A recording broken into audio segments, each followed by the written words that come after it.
Hello and welcome back to A Splash with Malaya.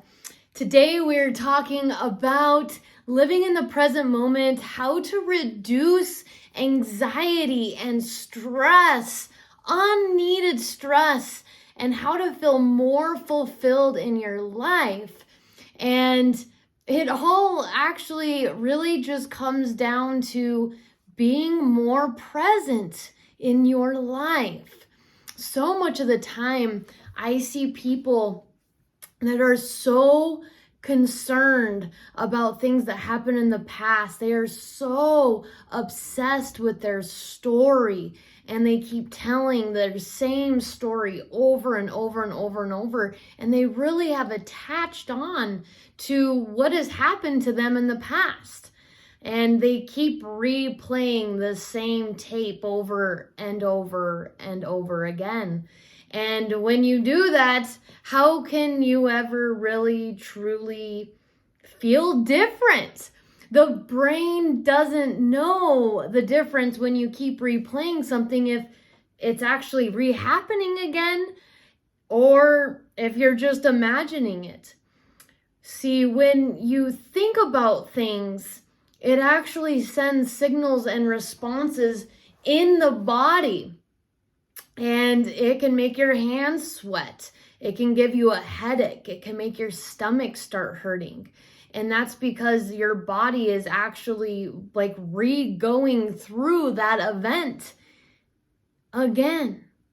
And how many times have you or someone you know have told the same story of what's happened to them and wanting to get sympathy or understanding or get empathy from somebody, and they don't even realize that that's what's causing part of their problems in their life and allowing them to feel the anxiety, feel depressed, and to not feel fulfilled in their life because they keep playing the same tapes over and over again. And it's really unfortunate that people don't realize that this is actually what's causing them some problems and difficulties. And that's what we want to talk about today, is how you can break that cycle, how you can start to change it to get out of feeling that unnecessary fight or flight or freeze response that's constantly being triggered every time you tell your story. There's really no need for it. And unfortunately, people seem to think that they need to share so much more information about themselves so that someone understands who they are or can relate with them, as if that's going to actually help the relationship. And certainly that's not the case. It's actually quite the contrary. It's a very tough one because a lot of people get really caught in this loop. I have been there myself.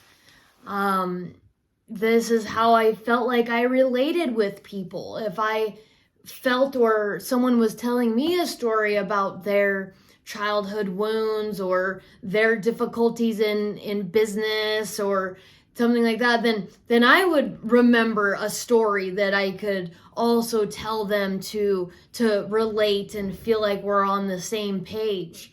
But that's not a helpful habit. That habit actually creates more of that in your life. It creates, even in that present moment, your hands to sweat. You might feel drained of energy, might get a headache thereafter. And what did you actually accomplish? Not a whole lot. Not a whole lot. And sometimes we can think that, oh, it made me feel closer to this person that I was talking to. It felt like we bonded. But the truth of the matter is it's more of a trauma bonding. It's sure, you might feel like it's a bond, but it's almost it's an illusion of a bond, because you're bonding on things that are actually very painful and actually aren't very helpful. Now, if someone needs to speak or talk and they need to vent, then perhaps if you have the capacity and you're in a place that you can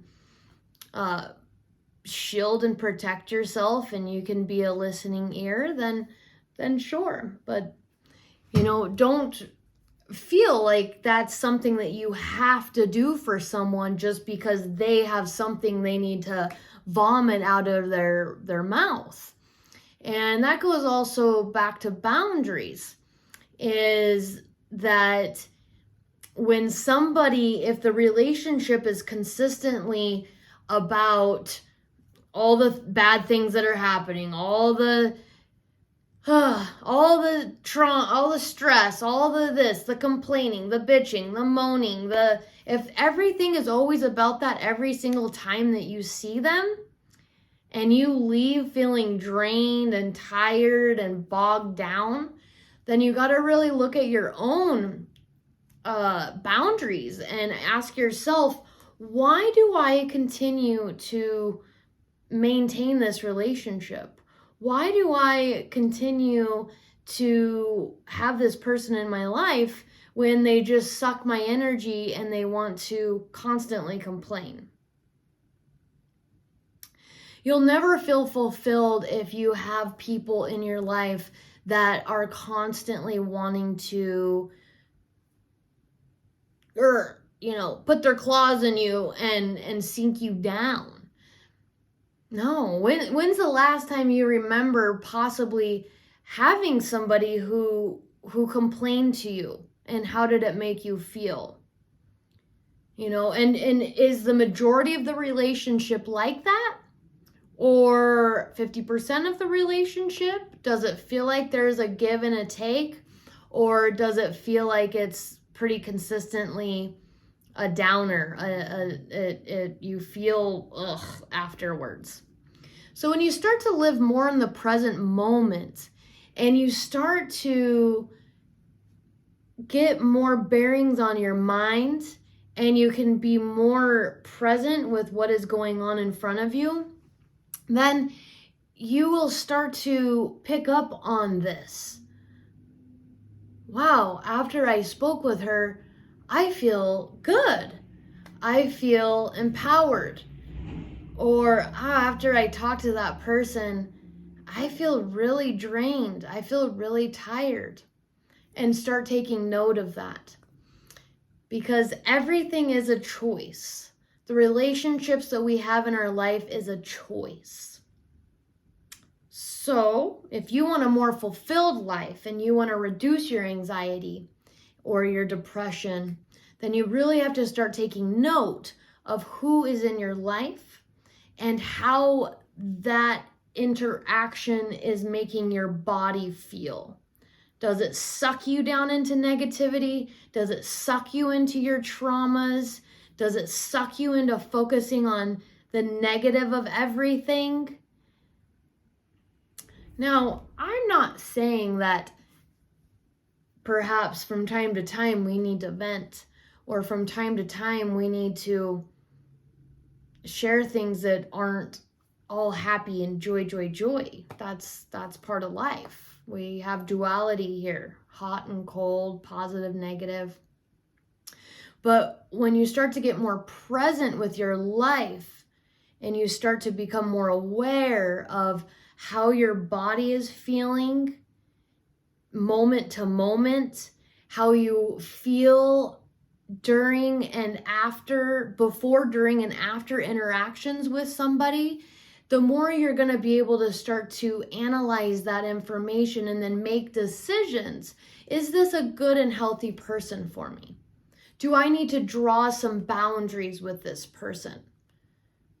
Because you love you, because you have self-love. People that don't love themselves, they'll just let people walk all over them. they'll just let other people act however they want to act because they're too afraid to set boundaries, because they're afraid to either be abandoned or to abandon someone or to hurt their feelings. And sometimes we see that a lot in different, new age and different, different types of sectors of groups that we should just be love and light all the time.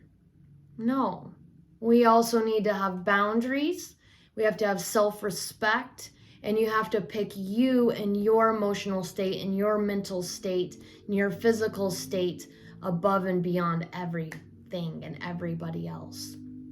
So please put a like on this video, subscribe if you want to know more about how to fall in love with yourself, more about mental health, and how to evolve yourself into a better, more peaceful, loving creature. Splashin' with Malaya. Malaya means peace in Hawaiian, and I'm here to share on how to get more peace in this life, and what you can do to gain more peace of mind, more peace in your heart, in your body, in your mind. So if that rings of any true resonance for you, then please leave a comment, subscribe. I'd love to hear from you, and sending much love and blessings to you. Splash with some Malaya today, baby.